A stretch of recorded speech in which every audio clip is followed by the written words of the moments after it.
What's up, guys? Welcome back to Must Have Wheels. Today we're going to be doing some more Mini-z stuff.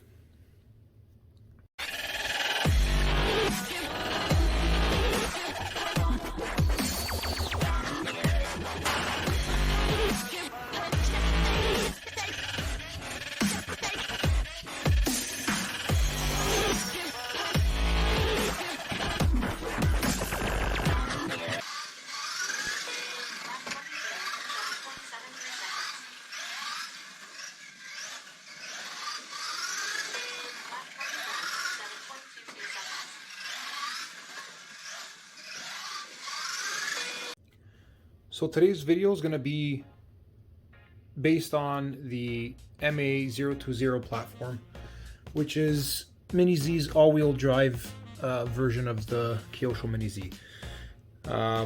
Before we get into that, following up with my last video was about the MR030, which is the two-wheel drive, and how I set it up for box stock class. Now, a lot of the changes that I made on that car were based on a very tight track in my basement.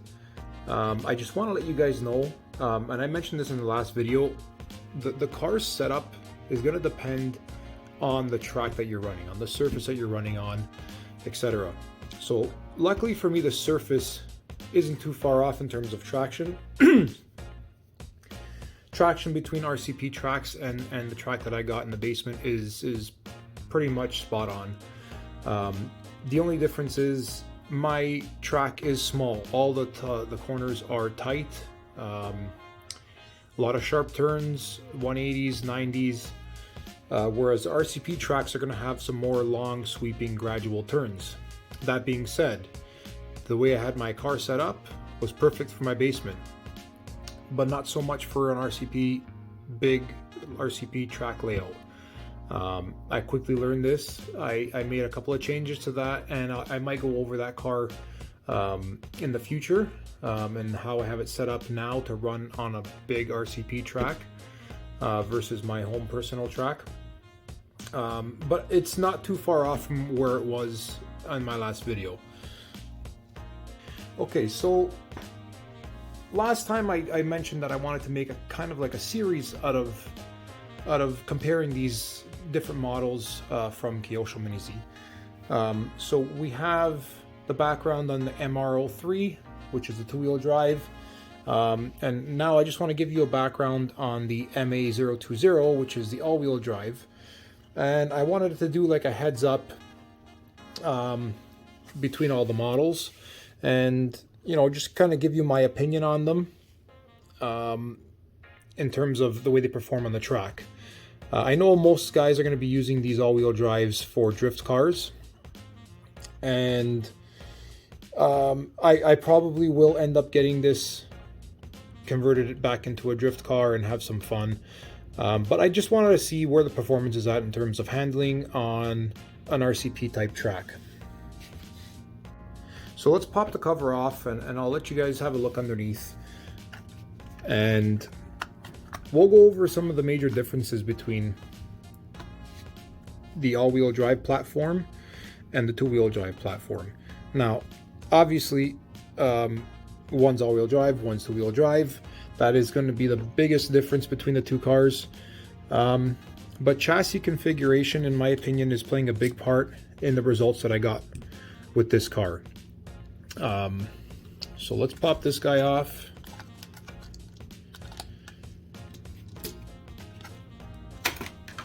So the way this is set up, and it may not look like it, but the center of gravity on this is so much higher, and you can feel it when you're driving it. It's almost instantly noticeable. I don't think that it's properly balanced out of the box. You got your 4 batteries on one side, and they sit pretty high. So you got the 2 that sit right in the bottom. The 2 that sit on the top is going to throw the weight off quite a bit in comparison to the two-wheel drive, where all 4 batteries are sitting at the bottom. So already there's a big advantage there. for the two-wheel drive. I kind of thought that having the motor on the all-wheel drive right at the bottom was going to help balance that, and having the rest of the electronics, I thought that it would balance it out, but it feels like a boat anchor going down the track.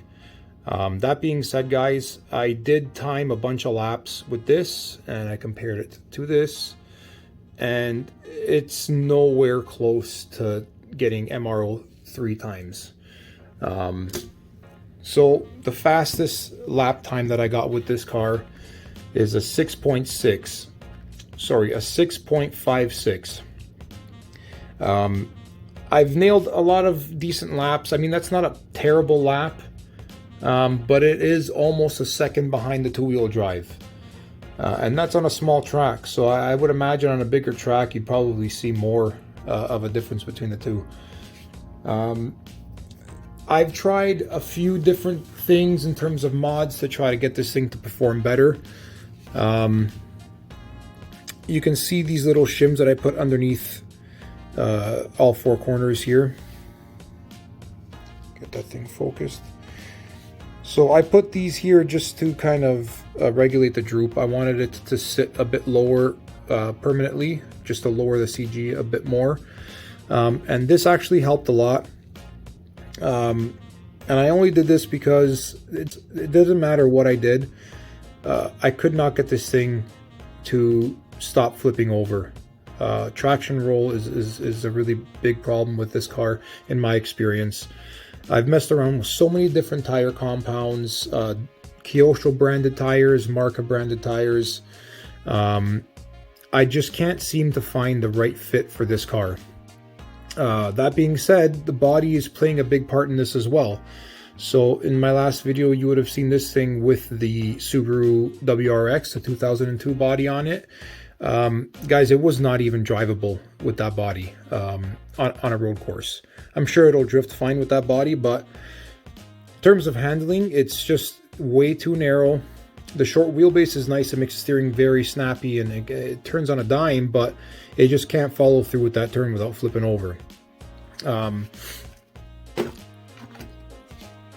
The Hellcat body, at least it allows you to run the wide offset all around, but it's still not enough. This is a very top heavy body in comparison to, you know, the R8 or the Corvette.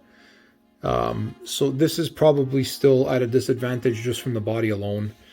I might try swapping some bodies after and see if it makes a difference, but it's not going to shave a second off of my time.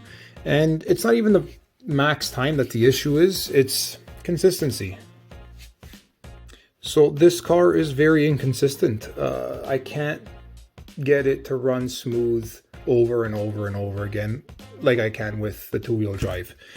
It just does not feel right going around the track. And again, it could be my driving style.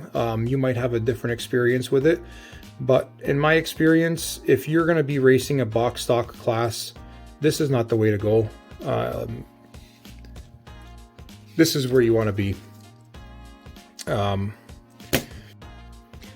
that's pretty much it, guys. I just wanted to give you guys a rundown on my thoughts on the MR002, or sorry, MA020 rather.